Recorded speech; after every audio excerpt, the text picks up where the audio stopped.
Dans cette séquence de vidéos, la première leçon que nous allons aborder concerne les généralités sur les fonctions numériques. Premièrement, nous allons parler de notion de fonction numérique, la notion de domaine de définition d'une fonction. Premièrement, nous allons aborder une activité. Comme vous voyez ici, la figure suivante, un point M parcourt le demi-cercle de diamètre AB, tel que AB égale à 2. On pose AM égale à X et BM égale à f de X. La première question, vous devez déterminer la relation entre X et f de X. La deuxième question, sachant que la valeur de AM c'est 1, déterminer f de 1. Comme vous voyez ici, l'angle AMB, c'est un angle inscrit dans un demi-cercle, donc c'est un angle droit. Donc d'après le théorème de Pythagore, tout le monde sait que AB au carré égale à AM au carré plus BM au carré. Ici, on a AB est égal à 2, donc AB au carré, ça donne 4. AM, on l'a noté X, donc c'est X carré. Et BM, c'est ce qu'on notait f de X. Donc la valeur de f de X, c'est 4 moins X carré. F de X au carré, pardon. Donc on a f de X, le tout au carré, c'est 4 moins f de X. Puisque f de x c'est une distance, donc c'est un nombre qui est positif. D'où f de x à quoi est égal? F de x c'est la racine de 4 moins x carré. Donc la relation qui existe entre x et f de x, c'est f de x égale à la racine de x, entre parenthèses ici, normalement, on doit avoir ici la valeur absolue de f de x. Et puisque f de x est positif, on a la valeur absolue de f de x, c'est un nombre qui est positif, donc f de x, en valeur absolue, c'est f de x. Ça, c'est la première question. La deuxième question, on a AM est égal à 1, c'est-à-dire que la valeur de x, c'est 1. Donc, il suffit de remplacer x par 1. On aura f de 1, c'est combien? C'est tout simplement la racine de 4 moins 1, c'est égal à la racine de 3. Donc, qu'est-ce qu'une fonction numérique? C'est tout simplement une relation notée en général f, d'une partie d de R vers R, qui à chaque nombre x de d, on associe un nombre réel y au plus dans R. Y, il est noté en général f de x. Il est appelé l'image de x par la fonction f. Voici ici quelques notations, un petit peu de vocabulaire. En général, une fonction il est notée soit petit f, petit g, ou h, ou n'importe quelle lettre. L'ensemble d duquel la fonction part, il est appelé ensemble de départ, c'est l'ensemble d'où f part. L'ensemble d'arrivée, en général c'est R, il est appelé l'ensemble d'arrivée. Donc chaque fonction a un ensemble de départ. Et si y est égal à f de x, le y, il est appelé l'image de x par la fonction f.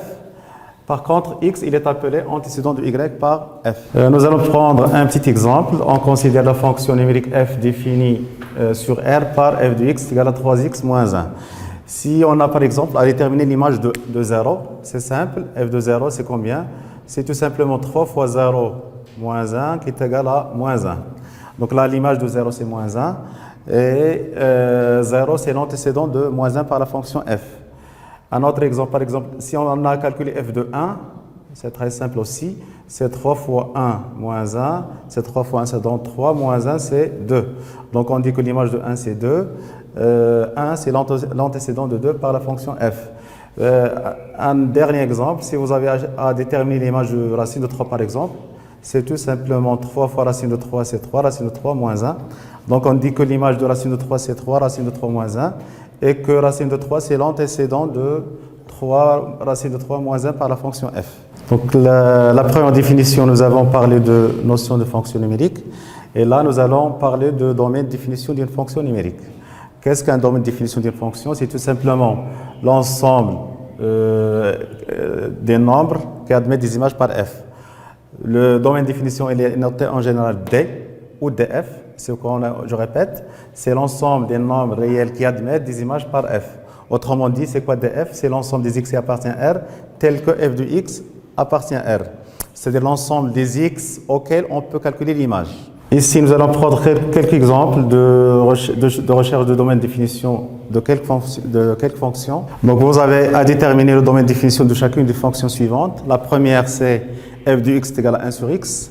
La deuxième, c'est g de x est égal à sin de x. Et la troisième, c'est h de x est égal à 1 sur x plus 2. J'ai oublié de signaler tout à l'heure que, pour l'instant, les choses dont il faut faire attention lorsqu'on a déterminé le domaine de définition, c'est lorsqu'on a une racine, il faut que l'expression en dessous de la racine soit positive. Et si vous avez une fraction, il faut que le dénominateur soit non nul. Donc les exemples que vous avez ici, vous avez une racine et deux exemples qui sont sous forme de fraction. Nous avons dit tout à l'heure qu'il faut faire attention à deux choses lorsque vous avez à déterminer le domaine de définition d'une fonction. Si vous avez une racine, il faut que l'expression en dessous de la racine soit positive. Et si vous avez une fraction, le dénominateur ne soit pas, il faut qu'il ne soit pas nul. Donc pour l'exemple A, nous avons f de x à quoi est égal, c'est 1 sur x. Donc là, vous avez une fraction.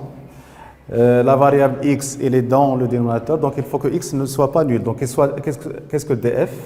C'est tout simplement l'ensemble des x qui appartient à R, tel que 1 sur x appartient à R, comme on a signalé tout à l'heure dans la définition de domaine de définition. C'est l'ensemble des x qui appartient à R. Pour que 1 sur x appartienne à R, il faut que x soit non nul, c'est-à-dire il faut que x soit différent de 0. Donc c'est quoi le domaine de définition? C'est R privé de 0, qu'on note en général R étoile. Sous forme d'intervalle, c'est moins l'infini 0 ouvert, union 0 plus l'infini. Ça, c'est concernant l'exemple f de x est égal à 1 sur x. Pour le deuxième exemple, qui est f de x, qui est g de x est égal à racine de x, tout le monde sait qu'on ne peut pas parler de racine d'un nombre négatif. Donc pour que g soit défini, il faut que l'expression en dessous de la racine qui est x ici soit positive. Donc c'est quoi dg? C'est l'ensemble des x qui appartient à R, tel que x soit supérieur ou égal à 0. Qui est tout simplement l'intervalle 0 plus l'infini ou R+. Ça, c'est pour l'exemple 2. Pour le troisième exemple, vous avez une fraction. On a noté h de x, c'est 1 sur x plus 2. Donc, pour que la fonction soit définie, il faut que x plus 2 soit différent de 0. C'est-à-dire il faut que x soit différent de moins 2. Donc, à quoi est égal le domaine de définition? C'est R privé de moins 2, ou bien, sous forme d'intervalle, c'est moins l'infini, moins 2, ouvert, union, moins 2, plus l'infini. Donc, concernant la première fonction, le domaine de définition, on a dit c'est R privé de 0. En général, on le note R étoile, ou bien moins l'infini, 0, union, 0 plus l'infini. Pour la deuxième fonction, c'est une racine, on a dit qu'il faut que l'expression en dessous de la racine soit positive. C'est l'ensemble des x qui appartient à tel que x soit positif. C'est l'intervalle 0 plus l'infini ou tout simplement R+. Pour le troisième exemple, vous avez une fraction. Il faut que l'expression du dénominateur soit non nulle. Donc il faut que x soit différent de moins 2. Donc le domaine c'est R moins le singleton moins 2. Ou bien sous forme d'intervalle, c'est moins l'infini moins 2, union moins 2 plus l'infini. Et maintenant nous allons aborder quelques applications. C'est à vous de déterminer le domaine de définition de quelques fonctions. La première, donc toujours la même question, déterminer le domaine de définition de chacune des fonctions suivantes.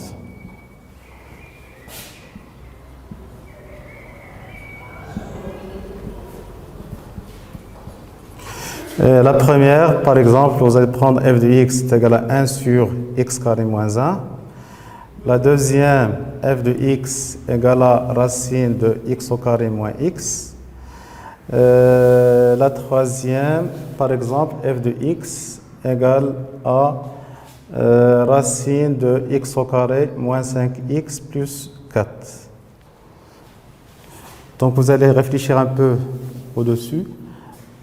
Donc vous avez l'une, c'est une forme de fraction, la deux sous forme de racine. Donc, pour l'exemple 1, on a f de x à quoi est égal, c'est 1 sur x carré moins 1. Donc, vous avez une fraction, il faut que le dénominateur soit non nul. À quoi est égal dans la définition de f, on a dit que c'est l'ensemble des x qui appartient à R, tel que cette fois-ci, il faut que x au carré moins 1 soit différent de 0.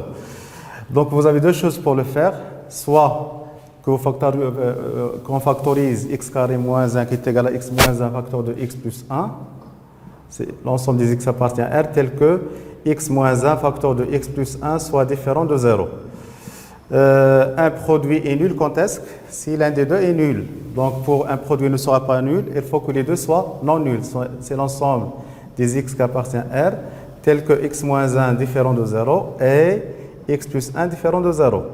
C'est-à-dire c'est l'ensemble des x qui appartient à R, tel que x différent de 1 et x différent de moins 1. Donc à quoi est égal le domaine de définition de f? C'est R privé de moins 1 et 1, sous forme d'intervalle. Donc c'est moins l'infini jusqu'à moins 1, union moins 1 jusqu'à 1, union 1 jusqu'à plus l'infini. Donc ça, c'est en ce qui concerne le premier exemple, qui est f de x égale à 1 sur x carré moins 1. Le deuxième, vous avez une racine, quelle est l'expression de f? On a f de x est égal à racine de x carré moins x. Pour que cette fonction soit définie, quelle est la condition que doit satisfaire x carré moins x? On a dit qu'il faut que x au carré moins x soit positif. Là encore, vous devez le faire par deux méthodes, soit qu'on étudie le signe de x au carré moins x, soit qu'on fait appel à la notion d'une équation de deuxième degré. Tout le monde remarque que x au carré moins x, c'est une équation de deuxième degré. Les racines, elles sont simples. Vous avez ici x au carré moins x égale à 0, c'est-à-dire x facteur de x moins 1 égale à 0. Donc les racines sont x égale à 0 ou x égale à 1. Donc si on a étudié le signe de x au carré moins x, donc elle va prendre le signe de a à l'extérieur des racines, qui sont 0 et 1. Là, ici, vous avez a positif, donc il sera positif à l'extérieur des racines, négatif à l'intérieur des racines. La condition, nous devons avoir x au carré moins x positif. Donc, où il sera positif, c'est dans l'intervalle moins l'infini jusqu'à 0, union 1 plus l'infini. Donc, le domaine de définition, c'est l'ensemble, c'est tout simplement moins l'infini, 0, union 1 plus l'infini. Pour le troisième exemple, vous avez f de x, c'est la racine de x carré moins 5x plus 4. Pour que cette fonction soit définie, quelle est la condition? C'est l'ensemble des x qui appartient à R, tel que x au carré moins 5x plus 4 soit supérieur ou égal à 0. Là encore, tout le monde remarque que x carré moins 5x plus 4, c'est un trinôme de deuxième degré. Si on a étudié le signe de cette expression, vous devez calculer le discriminant.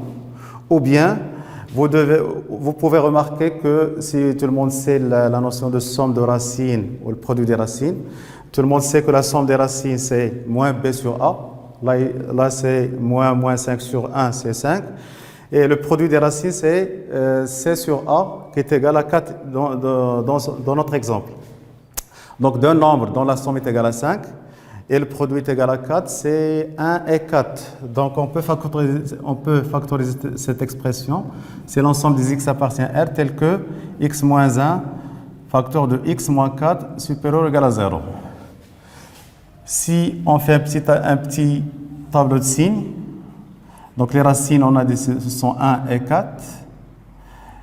On va étudier le signe de x au carré moins 5x plus 4. Donc ça s'annule en 1 et en 4. A c'est positif, donc il sera positif à l'extérieur des racines, négatif à l'intérieur des racines. Nous, on veut que l'expression soit positive. Donc à quoi est égal le domaine de définition? C'est, d'après le tableau de signes, c'est moins l'infini 1, union 4 plus l'infini. Et ici, je vais vous donner un nombre d'exercices concernant la recherche du domaine de définition. Donc ce sont des exercices à faire. La même question, vous allez déterminer le domaine de définition des fonctions que je vais écrire maintenant. De déterminer le domaine de définition de chacune des fonctions suivantes.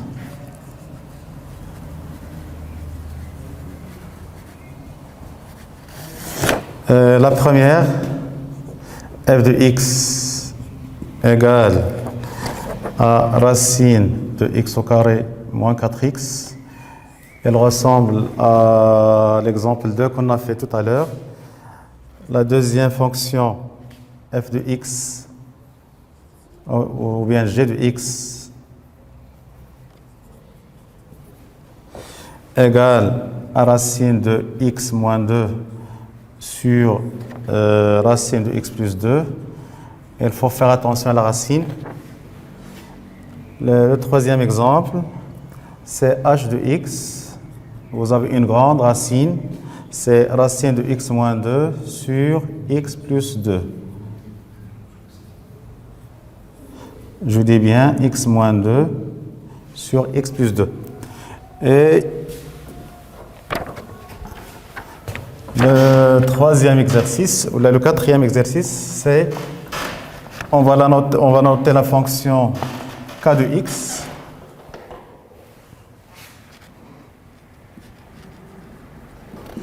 égale à 1 sur 2 fois cosinus x moins 1. Un petit rappel sur la notion de fonction trigonométrique. Donc nous allons faire la solution des exercices qu'on vous a donné tout à l'heure. La première fonction, c'est f de x égale à racine de x carré moins 4x. On a dit tout à l'heure qu'il ressemble à l'exemple qu'on a pris tout à l'heure. Donc pour que f soit défini, vous avez ici une racine, donc il faut que l'expression en dessous de la racine soit positive.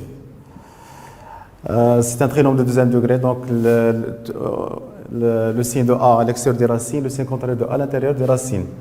Donc il faut que, on a dit que x au carré moins 4x soit positif.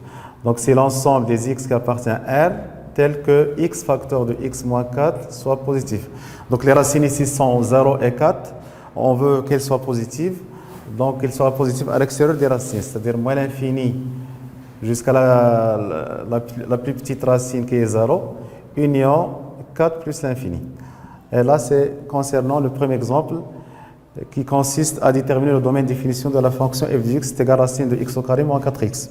Pour la deuxième, vous avez encore deux racines. Donc vous avez g de x, c'est racine de x moins 2 sur la racine de x plus 2. Là, il faut signaler qu'on a deux conditions. Donc la racine du numérateur, il faut que l'expression en dessous de la racine soit positive et celle du dénominateur soit strictement positive. Donc quel est le domaine de définition de G? C'est l'ensemble des x qui appartient à R, tel que x moins 2 supérieur ou égal à 0 et x plus 2 soit strictement positif. Tout le monde sait que le et il se traduit en inter. On a dit que et il se traduit en inter et le ou il se traduit en union. Donc c'est l'ensemble des x qui appartient à R tel que x supérieur ou égal à 2 et x strictement supérieur à moins 2. Donc ils sont les nombres réels qui sont à la fois supérieurs à 2 et strictement supérieurs à moins 2. Si vous le voyez, on peut le faire directement. Sinon, on peut prendre la droite réelle.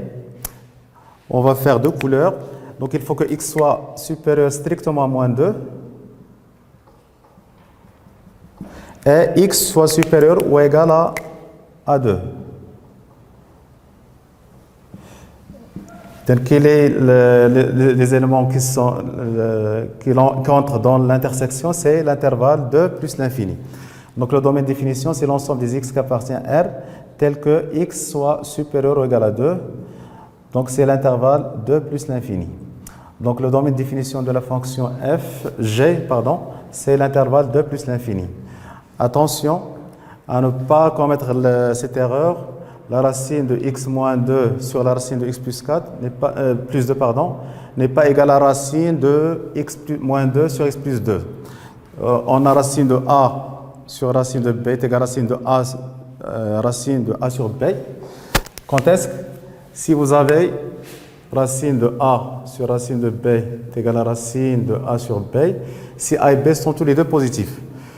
Et là, en fait, le but du domaine de définition, c'est de déterminer l'intervalle sur lequel chacune des deux expressions est positive. Donc, pour le troisième exemple, vous avez h de x, c'est la racine de x moins 2 sur x plus 2.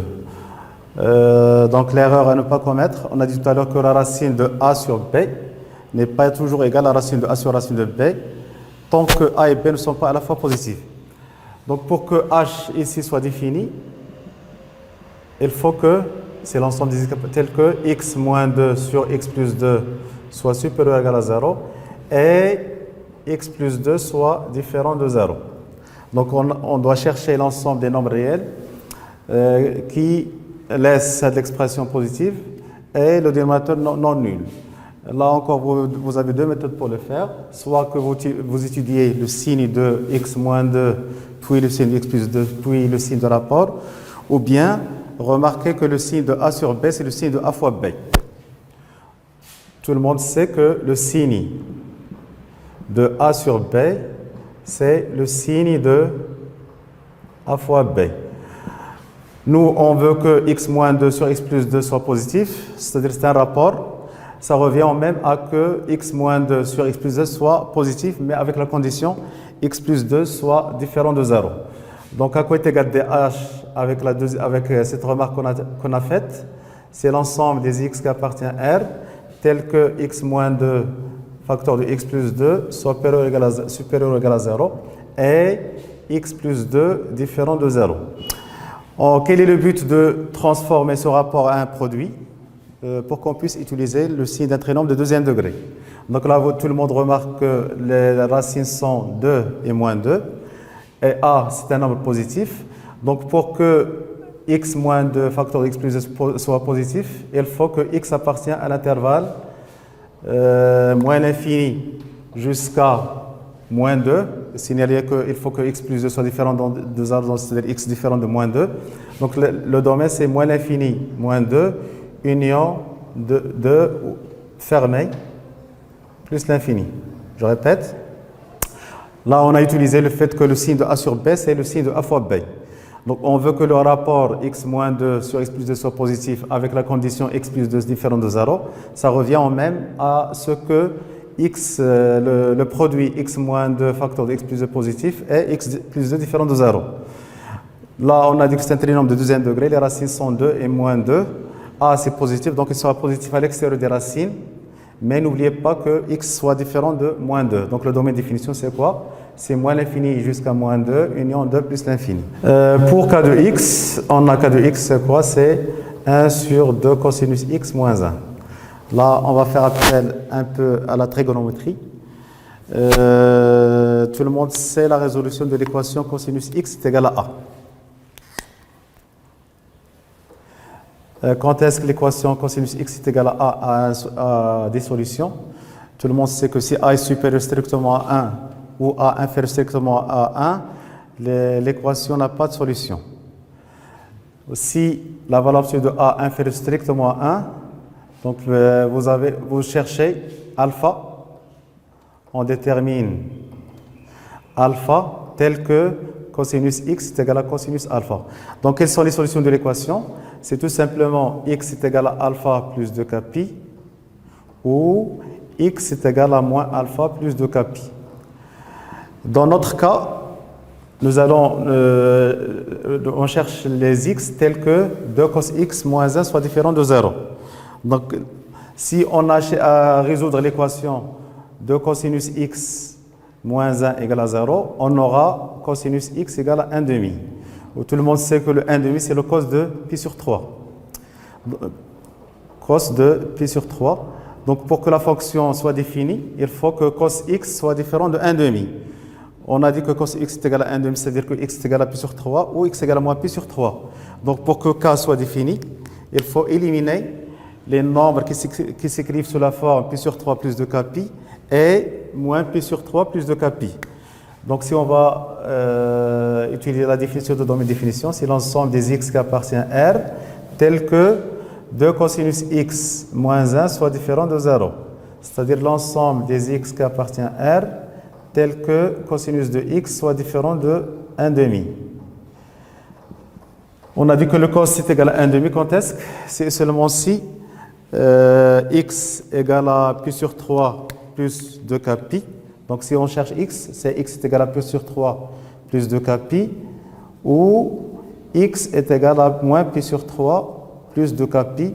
Ce sont les nombres à éliminer, puisqu'ils nous donnent des zéros au dénominateur. Donc à quoi est égal le domaine de définition?